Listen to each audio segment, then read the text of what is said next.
ಜಿಲ್ಲಾ ಪರಿಶಿಷ್ಟ ಜಾತಿ ಮತ್ತು ಪರಿಶಿಷ್ಟ ಪಂಗಡಗಳ ಕೈಗಾರಿಕೋದ್ಯಮಿಗಳ ಸಂಘದ ವತಿಯಿಂದ ಕೈಗಾರಿಕೋದ್ಯಮದಾರರಿಗೆ ವಿವಿಧ ಯೋಜನೆಗಳು ಸೌಲಭ್ಯಗಳ ಕುರಿತು ಮತ್ತು ಕುಂದುಕೊರತೆಗಳ ಸಮಾಲೋಚನೆ ಸನ್ಮಾನ ಮತ್ತು ಜಾಗೃತಿ ಸಭೆ ಸಾಗರ ರಸ್ತೆಯಲ್ಲಿ ಇರತಕ್ಕಂತ ಹೆವೆನ್ ಇನ್ ಹೋಟೆಲ್ ಎದುರು ಶ್ರೀ ಧಾತ್ರಿ ಭವನ ಸಭಾಂಗಣದಲ್ಲಿ ಫೆಬ್ರವರಿ 22ರ ಬೆಳಗ್ಗೆ 10:30ಕ್ಕೆ ಹಮ್ಮಿಕೊಳ್ಳಲಾಗಿದೆ ಎಂದು ಸಂಘದ ಅಧ್ಯಕ್ಷ ಪರಶುರಾಮ ಎಂದು ಸುದ್ದಿಗೋಷ್ಠಿಯಲ್ಲಿ ತಿಳಿಸಿದರು.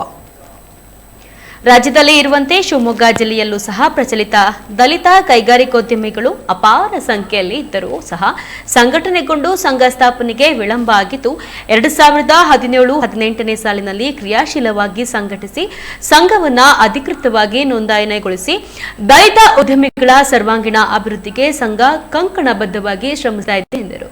ಇನ್ನು ದಲಿತ ಉದ್ಯಮಿಗಳಿಗೆ ಸರ್ಕಾರದಿಂದ ದೊರೆಯುವ ವಿವಿಧ ಯೋಜನೆಗಳು ಕನಿಷ್ಠ ಬಡ್ಡಿದರದ ಸಾಲ ಸೌಲಭ್ಯ ಸಬ್ಸಿಡಿ ಬೀಜತನ ಯೋಜನೆ ನಿರ್ದಿಷ್ಟ ಮೊತ್ತಕ್ಕೆ ಅಡಮಾನ ರೈತ ಸಾಲವನ್ನ ಕೆಎಸ್ಎಫ್ಸಿ ನ್ಯಾಷನಲ್ ಬ್ಯಾಂಕ್ಗಳಿಂದ ಕೋಟಿಗಳ ಲೆಕ್ಕದಲ್ಲಿ ಸಾಲ ಸೌಲಭ್ಯ ಇನ್ನು ಉದ್ಯಮಿಗಳ ಕುಂದು ಕೊರತೆಗಳ ಬಗ್ಗೆ ಜಾಗೃತಿ ಮೂಡಿಸುವ ಕಾರ್ಯಕ್ರಮವನ್ನು ಆ ದಿನ ಹಮ್ಮಿಕೊಳ್ಳಲಾಗಿದೆ ಎಂದು ತಿಳಿಸಿದರು.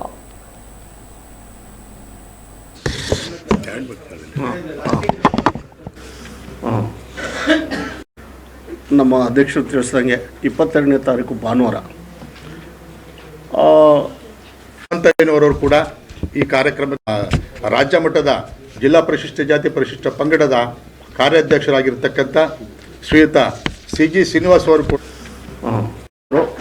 ಹಾಗೂ ಕಾರ್ಯಾಧ್ಯಕ್ಷರಾದ CG ಶ್ರೀನಿವಾಸ್ ಅವರು ನಿತ್ಯ ಸರ್ಕಾರದ ಮುಖ್ಯಮಂತ್ರಿಗಳು ಮತ್ತು ಸರ್ಕಾರದ ಸಚಿವರುಗಳ ಜೊತೆಗೆ ಸಂಪರ್ಕ ಇಟ್ಕೊಳ್ಳೋದ್ರ ಮೂಲಕ ರಾಜ್ಯಾದ್ಯಂತ ಇರುವ ಪರಿಶಿಷ್ಟ ಜಾತಿ ಪರಿಶಿಷ್ಟ ಪಂಗಡ ಕೈಗಾರಿಕೋದ್ಯಮಿಗಳಿಗೆ ಅನುಕೂಲ ಮಾಡಿಕೊಡ್ಬೇಕು ಮತ್ತು ಅವರು ಆರ್ಥಿಕವಾಗಿ ಮುಂದೆ ಬರೋ ಒಂದು ಉದ್ದೇಶದಿಂದ ಸುಮಾರು 25 ವರ್ಷದಿಂದನೂ ಅವರು ಸಂಘಟನೆ ಮಾಡಿಕೊಂಡು ಇವತ್ತು ಕಾರ್ಯಚಟುವಟಿಕೆಗಳನ್ನು ಮಾಡ್ಕೊಂಬರ್ತಾ ಇದ್ದಾರೆ. ಹಾಗೆಯೇ ರಾಜ್ಯಾದ್ಯಂತ ಎಲ್ಲ ಜಿಲ್ಲೆಗಳಲ್ಲೂ ಜಿಲ್ಲಾ ಸಂಘಗಳನ್ನು ಸ್ಥಾಪನೆ ಮಾಡೋದ್ರ ಮೂಲಕ ಅಲ್ಲಿ ಇರುವಂಥ ನಮ್ಮ ದಲಿತ ಉದ್ಯಮಿದಾರರು ಜಾಗೃತಿ ಮೂಡಿಸೋದ್ರ ಮೂಲಕ ಅವರೂ ಕೂಡ ಆರ್ಥಿಕವಾಗಿ ಸ್ವಾವಲಂಬನೆ ಆಮೇಲೆ ಒಂದು ಸ್ವಾಭಿಮಾನದ ಬದುಕು ಕಟ್ಕೊಳ್ಳೋಕ್ಕೆ ಬಹಳ ಇದರಿಂದ ಶ್ರಮ ಪಡ್ತಾ ಇದ್ದಾರೆ.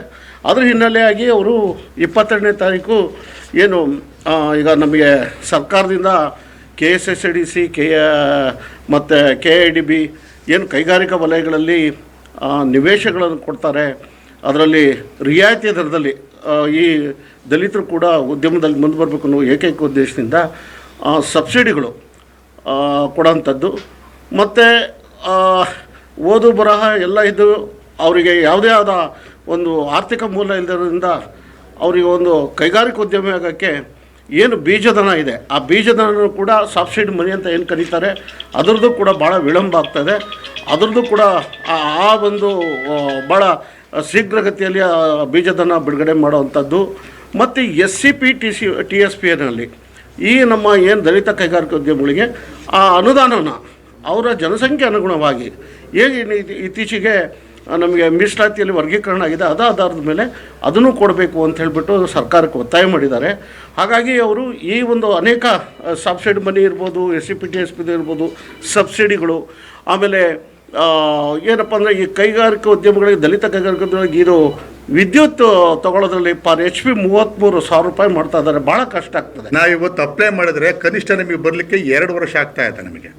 ಅದಲ್ಲದೇ SCP STPಯಲ್ಲಿ 50% 10 ಲಕ್ಷದ ಒಳಗಡೆ ನಾವು ಏನಾದರೂ ಕೂಡ ಇಂಡಸ್ಟ್ರಿ ಮಾಡಿದ್ರೆ ಅದಕ್ಕೆ 50% ನಮಗೆ ಸಬ್ಸಿಡಿ ಕೊಡ್ತಂತಂದು ಸೌಲಭ್ಯ ಅಂತಂದು ಇವತ್ತು ಎಲ್ಲ ಕಡೆಗೂ ಪ್ರಚಾರದಲ್ಲಿದೆ. ಸಾರ್ವಜನಿಕವಾಗಿ ಎಲ್ಲರೂ ಕೂಡ ಅಂತ ಕಂಡಿದೆ ಇವರಿಗೆ SC STಗಳಿಗೆ 50% ಸಬ್ಸಿಡಿ ಇದೆ ಅಂತ ಹೇಳ್ತಾರೆ. ಇವತ್ತು ಆ ಸ್ಕೀಮಿಗೆ ಅಪ್ಲೈ ಮಾಡಿರ್ತಕ್ಕಂಥದ್ದು ಕೇವಲ ಒಂದು 25 ಜನ ಅಪ್ಲೈ ಮಾಡಿದ್ದಾರೆ. ಆ 25 ಜನರಿಗೂ ಕೂಡ ಇವತ್ತು 3 ರಿಂದ 4 ವರ್ಷ ಆಗಿದೆ, ಆ ಸಬ್ಸಿಡಿನೇ ಬಂದಿಲ್ಲ. ಈಗ ಮತ್ತೆ ಅದೇ ಉದ್ಯಮಿಗಳು ಅದೇ ಆಕಾಂಕ್ಷಿಗಳಿಗೆ ಹೋಗಿ ಅಲ್ಲಿ ಮತ್ತೆ ಸಬ್ಸಿಡಿಗೆ ಅಪ್ಲಿಕೇಶನ್ ಕೊಟ್ಟರೆ ಸಬ್ಸಿಡಿ ನಿಮಗೆ ಬರೋದಿಲ್ಲ ಅನ್ನೋ ಮಾತನ್ನು ಇವತ್ತು DICಯಲ್ಲಿ ಕೂಡ